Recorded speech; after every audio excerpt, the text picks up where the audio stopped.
మిత్రులారా, ఎవరైతే ఇంగ్లీష్కు ప్రిపేర్ అవుతున్నటువంటి యాస్పిరెంట్స్ ఉన్నారో, మీరు టెట్ కావచ్చు, అదేవిధంగా డిఎస్సి ప్రిపేర్ అవుతున్నటువంటి యాస్పిరెంట్స్ ఉన్నారో, మెయిన్గా ప్రేజ్ అంటే ఏంది, క్లాజ్ అంటే ఏంది, అందులో భాగంగానే మనము main clause, principal clause, independent clause అని దేనికంటారు, కోఆర్డినేటివ్ క్లాజ్ అని దేనికంటారు, సబార్డినేటివ్ క్లాజ్ అనేటువంటి దేనికంటారు, డిపెండెంట్ క్లాజ్ అనేటువంటిది ఎలా ఐడెంటిఫై చేయాలనేటువంటిది చాలామంది కన్ఫ్యూజన్ ఉందండి.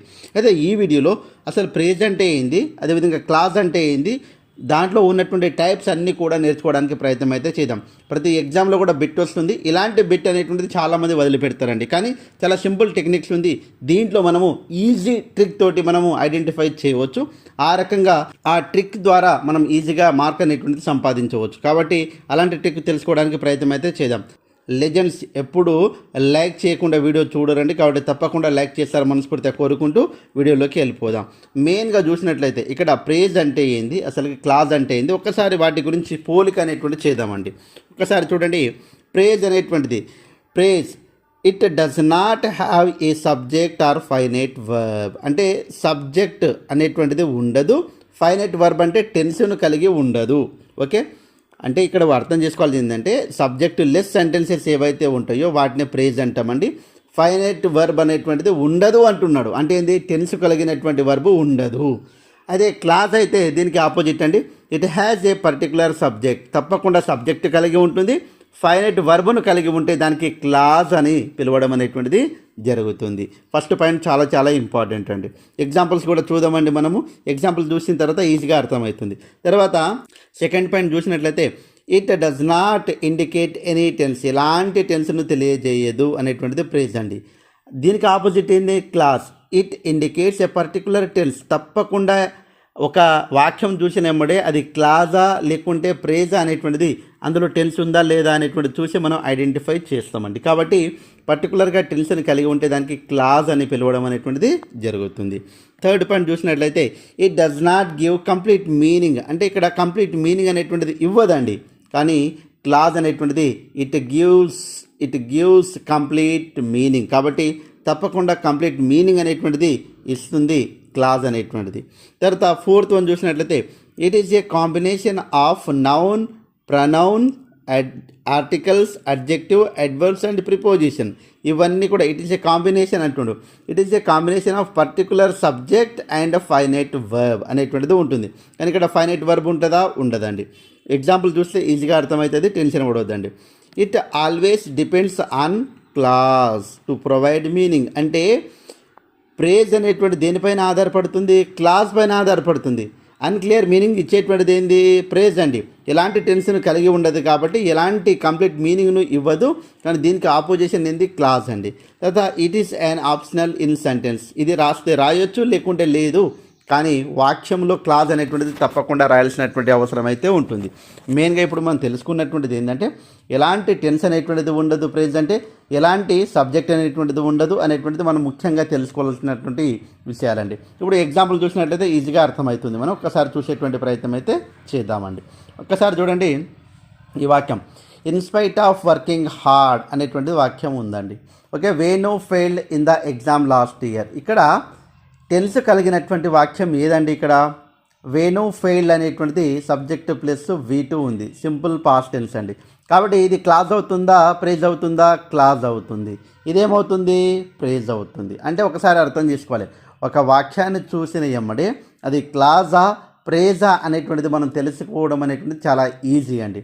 సెకండ్ వాక్యం చూసినట్లయితే వీ షుడ్ వర్క్ హార్డ్ అనేటువంటిది ఏమవుతుందండి, వీ షుడ్ అనేటువంటిది వాడాం కాబట్టి క్లాజ్ అవుతుంది. ఏమవుతుందండి, క్లాజ్.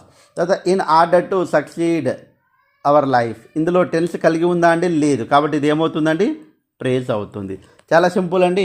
తర్వాత థర్డ్ సెంటెన్స్ చూసిన on the account of Holi, no tense, కాబట్టి ఏమవుతుందండి, ప్రేజ్ అవుతుంది. You will have a holiday on 27th March అనేటువంటిది ఉందండి, కాబట్టి ఇది ఇక్కడ టెన్స్ విల్కు సంబంధించినటువంటి హెల్పింగ్ వర్బ్ వచ్చింది, టెన్స్ వచ్చింది పర్టికులర్గా, కాబట్టి ఇది ఏమవుతుందండి, క్లాజ్ అవుతుంది. ఇప్పుడు మనకు అర్థం కావాల్సింది ఏంటంటే ప్రేజ్ అంటే ఎలాంటి టెన్స్ను తెలియచేయదు, క్లాజ్ అంటే పర్టికులర్గా టెన్స్ను కలిగి ఉంటుంది అనేటువంటి విషయం అయితే మనం గ్రహించామండి. ఇప్పుడు ఫోర్త్ వాక్యం చూసినట్లయితే Ashok married, subject plus V2 కాబట్టి ఇది ఏమవుతుందండి, క్లాజ్ అవుతుంది. ఇది soon after becoming an SA అనేటువంటిది ఇందులో ఎలాంటి టెన్స్ లేదు కాబట్టి ఇది ఏమవుతుందండి, ప్రేజ్ అవుతుంది.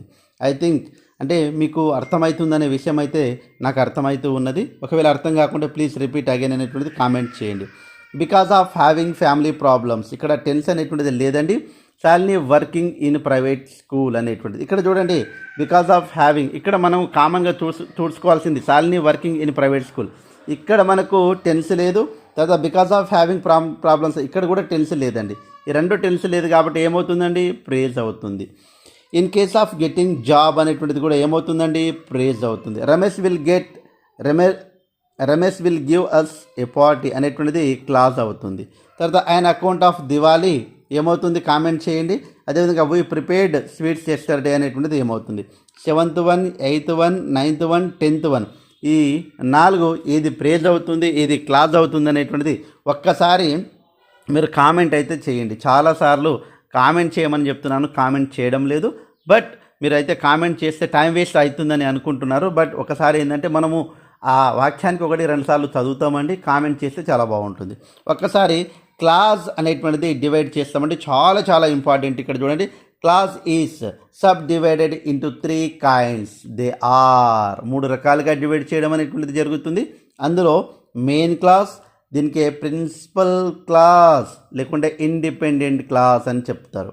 ఓకే, ప్రిన్సిపల్ క్లాస్ అనేటువంటిది, మెయిన్ క్లాస్ అనేటువంటిది, ఇండిపెండెంట్ అనేటువంటిది మనము ఫస్ట్ మెయిన్ క్లాస్కు చెప్తామండి. తర్వాత కోఆర్డినేటివ్ క్లాస్, చాలామందికి కోఆర్డినేటివ్ కంజక్షన్స్ అనేటువంటిది నేను గుర్తుపెట్టుకోండి అని చెప్పాను. డిగ్రీస్ ఆఫ్ కంపారిజన్లో ఉపయోగపడుతుంది, క్లాసులు చెప్పేటప్పుడు ఉపయోగపడుతుంది మనకు అవి. కాబట్టి కోఆర్డినేటివ్ కంజక్షన్స్ అనేటువంటిది చాలా చాలా ఇంపార్టెంట్ అండి. నేను దీని కోడ్ కూడా పెట్టుకున్నాను. But still yet however or or else otherwise and so therefore and so and therefore and then and at once both and not only but also as well as either or neither nor whether Nar far only ఇవన్నీ కూడా coordinative conjunctions అండి. ఇవి గుర్తుపెట్టుకుంటే చాలు మనం subordinative conjunctions అనేటువంటిది ఆటోమేటిక్గా గుర్తుంటాయి మనకు. సబార్డినేటివ్ కంజక్షన్స్ కలిగి ఉన్నటువంటివి సబార్డినేటివ్ క్లాస్ అని చెప్పడం అనేటువంటి జరుగుతుంది. సబార్డినేటివ్ క్లాస్కి డిపెండెంట్ క్లాస్ అంటే సబార్డినేటివ్ క్లాస్ అనేటువంటిది డిపెండెంట్ క్లాస్, డిపెండ్ అయి పనిచేస్తుంది. ఒక్కసారి వీటి డెఫినేషన్ చూసినట్లయితే మనము చూద్దామండి. First main clause or principal clause అంటే డెఫినేషన్ చూద్దామండి.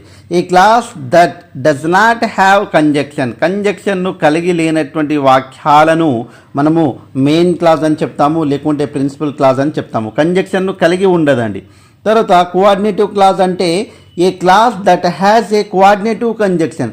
కోఆర్డినేటివ్ కంజక్షన్ అంటే ఏంటి సార్ మళ్ళీ మీరు అడుగుతారు కామన్గా. అవన్నీ కూడా మీకు చెప్తానండి నేను, ఎందుకంటే కోఆర్డినేటివ్ కంజక్షన్ అనేటువంటిది చాలా చాలా ఇంపార్టెంట్ అండి. కోఆర్డినేటివ్ కంజక్షన్స్ అంటే మనకు but still yet however or else otherwise and so therefore and so and therefore and then and at once both and not only but also as well as either or neither or whether or for only ఇవన్నీ కూడా నేను ఒక్కసారి బట్టి కొట్టాల్సిందే అండి. కొన్ని ఉంటాయి coordinative conjunctions అంటాము.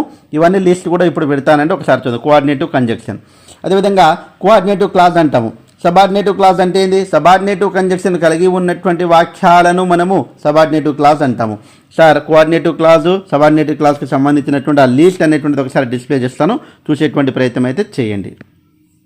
ఇక్కడ చూడండి, కోఆర్డినేటివ్ కంజక్షన్స్ ఇందాక చెప్పుకున్నాం మనము. Subordinative conjunction, coordinative conjunctions, subordinative conjunctions రెండూ లేనట్లయితే ఆ వాక్యాన్ని మెయిన్ క్లాస్ అని పిలవడం జరుగుతుంది, దానికే ప్రిన్సిపల్ క్లాస్ అని పిలవడం జరుగుతుంది, దానికే ఇండిపెండెంట్ క్లాస్ అని పిలవడం జరుగుతుంది. చూడండి, ఫస్ట్ కోఆర్డినేటివ్ కంజక్షన్లో but still yet however or else otherwise and so therefore and so and therefore and then and at once both and not only but also as well as either are neither are whether are for only ఇవి గుర్తుపెట్టుకోవాలి. ఇవి coordinative, వీటిని ఏమంటాడు, coordinative class అంటాము. Okay, coordinative class. వీటిని ఏమంటామండి, subordinative clause అనేటువంటిది అంటాం. అంటే కంజక్షన్స్ అనేటువంటిది చాలా ఇంపార్టెంట్. డిగ్రీస్ ఆఫ్ కంపారిజన్లో కూడా ఇవన్నీ కూడా ఇంపార్టెంట్ కాబట్టి వీటిని ఒకసారి చూసేటువంటి ప్రయత్నం అయితే చేయండి. ఒక్కసారి ఇప్పుడు ఎగ్జాంపుల్ చూసినట్టయితే మనము ఇప్పుడు ఒక్కసారి వీటికి సంబంధించినటువంటి ఎగ్జాంపుల్ చూసినట్టయితే ఫస్ట్ ఎగ్జాంపుల్ చూసండి. As tomorrow is a holiday.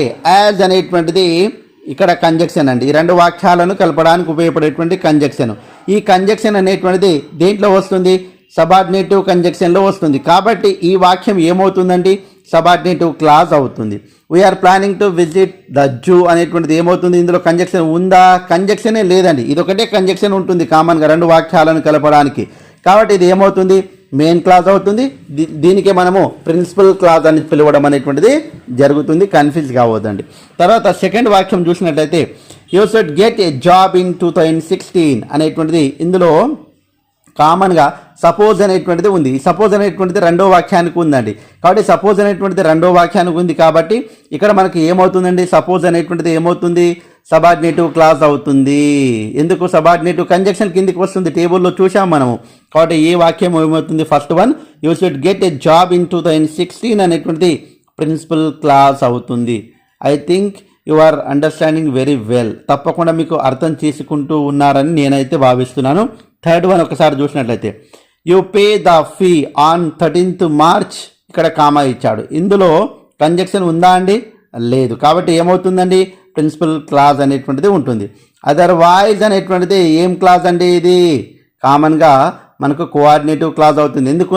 Otherwise అనేటువంటిది కోఆర్డినేటివ్ కంజక్షన్కు సంబంధించింది. కాబట్టి చాలా ఇంపార్టెంట్ అండి. తప్పకుండా వీటిని మనం నేర్చుకోవడానికి ప్రయత్నం అయితే చెయ్యాలి అనేటువంటిది నేను చాలా సందర్భాల్లో మీకు చెప్పానండి. తర్వాత ఫోర్త్ వన్ చూడండి, యాజ్ సూన్ యాజ్ అనేటువంటిది సబార్డినేటివ్ కంజక్షన్ అండి. మనందరికీ తెలుసు. యాజ్ కావచ్చు, ఇఫ్ కావచ్చు, యాజ్ సూన్ యాజ్ కావచ్చు, ఇవన్నీ కూడా as soon as, no sooner than, hardly when, scarcely when, as well as long as, ఇవన్నీ కూడా సబార్డినేటివ్ కంజక్షన్. టకాటక రావాలండి, కొన్ని బట్టి పట్టాల్సిందే. Okay, subordinative conjunctions. ఇదేమవుతుందండి? అప్పుడు మెయిన్ క్లాస్ లేకుంటే ప్రిన్సిపల్ క్లాస్ అని చెప్పవచ్చు.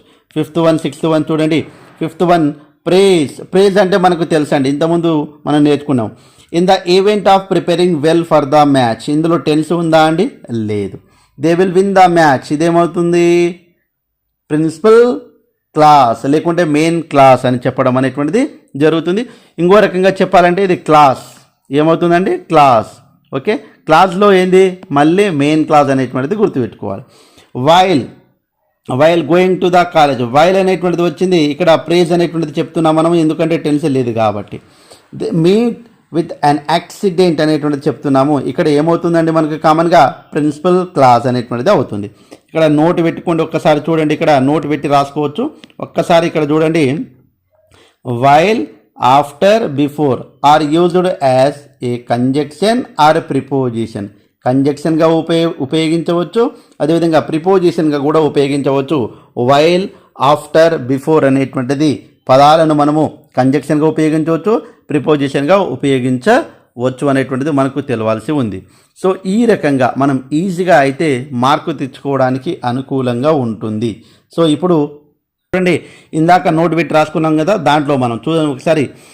If there is a clause or after this words, then this words are called conjunction. Okay, after this words if there is a phrase ఉంటే, ఆ పదాల తర్వాత phrase ఉంటే, then this are called preposition అనేటువంటిది చెప్పడం జరుగుతుంది. దీనికి ఎగ్జాంపుల్ ఎక్కడ ఇచ్చానండి అంటే 11th వన్ ఒకసారి చూడండి, చాలా చాలా ఇంపార్టెంట్ అండి. వైల్ అనేటువంటిది వచ్చింది. వైల్ రైటింగ్ ద ఎగ్జామినేషన్, ఇదేందండి? ఏమవుతుంది?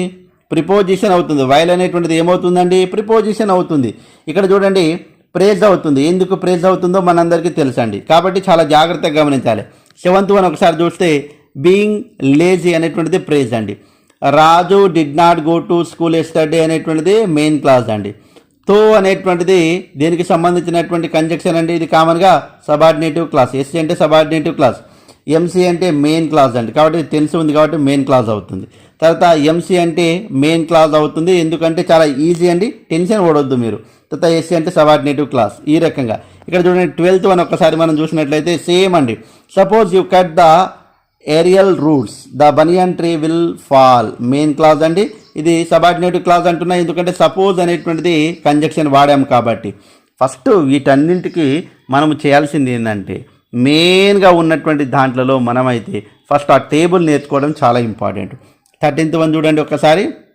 Immediately after getting a job అనేటువంటిది టెన్స్ ఉందా? లేదు. కాబట్టి ఇది ఏమవుతుందండి? ప్రేజ్ అవుతుంది. I will marriage Shailaja in 2020, ఇక్కడ చూడండి 2023 కాదు 2028 రాసుకుందాం, ఎందుకంటే ఫ్యూచర్కి సంబంధించి వీళ్ళు వచ్చింది కాబట్టి ఇది ఏమవుతుందంటే కామన్గా టెన్షన్ తెలియజేస్తుంది కాబట్టి ఇది క్లాజ్ అవుతుంది. చూడండి the student will get the job అనేటువంటిది ఏమవుతుందంటే 14th వన్ ఏమవుతుంది, క్లాజ్ అవుతుంది. తర్వాత ఉన్నటువంటి దాంట్లో మనము ఉన్నటువంటి దాంట్లో టెన్స్ లేదు కాబట్టి ఇది ప్రేజ్ అవుతుంది. ఇక్కడ the problem was so difficult that అనేటువంటిది వచ్చింది, ఇది ఏం క్లాజ్ అవుతుంది అనేటువంటిది ఒకసారి చూడండి. ఓకే, తర్వాత అంటే కోఆర్డినేటివా అదేవిధంగా సబార్డినేటివా 15th వన్ ఆన్సర్ చేయండి అండి, ఎందుకంటే మీకు తెలవాలి కాబట్టి. 16th వన్ కూడా ఇక్కడ దేర్ ఫోర్ అనేటువంటిది వచ్చింది, ఇది ఏమవుతుంది ఆన్సర్ చేయండి, తప్పకుండా ఆన్సర్ చేయాల్సిందే. Prepare well for the exam are అనేటువంటిది వచ్చింది కాబట్టి 15th వన్ ఇక్కడ నేను అండర్లైన్ చేసినటువంటి వాక్యాలు ఏమవుతాయి అనేటువంటిది తప్పకుండా కామెంట్ చేయండి. 18th వన్ అనేటువంటిది ఒకసారి చూడండి, యాజ్ అనేటువంటిది వచ్చింది కాబట్టి యాజ్ అనేటువంటిది రాసి ఈక్వల్ టు అనేటువంటిది రాయండి. యాజ్ అనేటువంటిది సబార్డినేటివ్ కంజక్షన్ ఇట్లా రాయండి ఆన్సర్స్. ఓకే, ఇది 18th వన్. మీరు 15th one 16th one to 17th 18th నేను చెప్పాను కాబట్టి 17th వన్ వరకు అయితే చేసేటువంటి ప్రయత్నం అయితే చేయండి. సో ఈ రకంగా మనమైతే చాలా ఇంపార్టెంట్, చాలామందికి అర్థం కానటువంటి విషయం ఏంటంటే అసలు క్లాజ్ అంటే ఏందో తెలియదు. చాలా మనకు ఎస్జిటి ప్రిపేర్ అవుతున్న వాళ్ళకి ఇంత హార్డ్గా అడగడండి. అసలుకి సబార్డినేటివ్ కంజక్షన్ ఉంటే సబార్డినేటివ్ క్లాజ్ అవుతుంది, అదేవిధంగా కోఆర్డినేటివ్ కంజక్షన్ ఉంటే కోఆర్డినేటివ్ క్లాజ్ అవుతుంది. ఈ రెండు గుర్తుపడితే చాలు. ప్రేజ్ అంటే ఏంది, క్లాజ్ అంటే ఏంది. ఈ ప్రేజ్ అనేటువంటిది క్లాజ్ అనేటువంటిది ఐడెంటిఫై చేయండి ఒక వాక్యం ఇచ్చి అనేటువంటిది చెప్తూ ఉంటాడు. సో ఇంత ఈజీగా ఉంటుంది కాబట్టి తప్పకుండా లెజెండ్స్ ఎప్పుడు కూడా లైక్ చేయకుండా చూడరు. మీ నుంచి నేను ఆశించేది లైక్ మాత్రమే. నిజంగా చెప్పాలంటే నేను ఇవన్నీ కూడా నేను యాప్లో పెట్టుకొని అమ్ముకోవచ్చు, బట్ నాకు ఎవరికో ఒకరికి హెల్ప్ చేయాలి, కోచింగ్ రానటువంటి వాళ్ళకు, పైసలు ఉన్న వాళ్ళు ఎక్కడైనా చదువుకుంటారు ఏమన్నా చేసుకుంటారు అనేటువంటి ఉద్దేశంతో నేను ఫ్రీ క్లాసులు చేస్తున్నానండి. సో ఎనీ మిత్రులారా తప్పకుండా మీరు లైక్ చేస్తారని, అదేవిధంగా సబ్స్క్రైబ్ చేయకుండా తప్పకుండా సబ్స్క్రైబ్ చేస్తారని, వీలైతే క్లాస్ ఎలా ఉందో కామెంట్ చేయండి. తప్పకుండా మీరు చేసేటువంటి కామెంట్ బట్టి మరికొన్ని వీడియోస్ చేస్తాను. వీలైతే తప్పకుండా షేర్ చేయాలని కోరుకుంటున్నాను, బట్ మనం షేర్ చేయడానికి కొద్దిగా మనసు ఒప్పుకోదు. ఎందుకు ఒప్పుకోదు అంటే ఇంకా అంతే, ఎవరికి స్వార్థం వాళ్ళకే ఉంటుంది. బట్ షేర్ చేస్తే 10 మందికి ఉపయోగపడుతుంది, మనకు చూసి ఇంకో 10 మంది ఫ్రీ క్లాసెస్ చేయాలనేటువంటిది నా యొక్క ఉద్దేశం. Thanks for watching, all the best, bye, see you.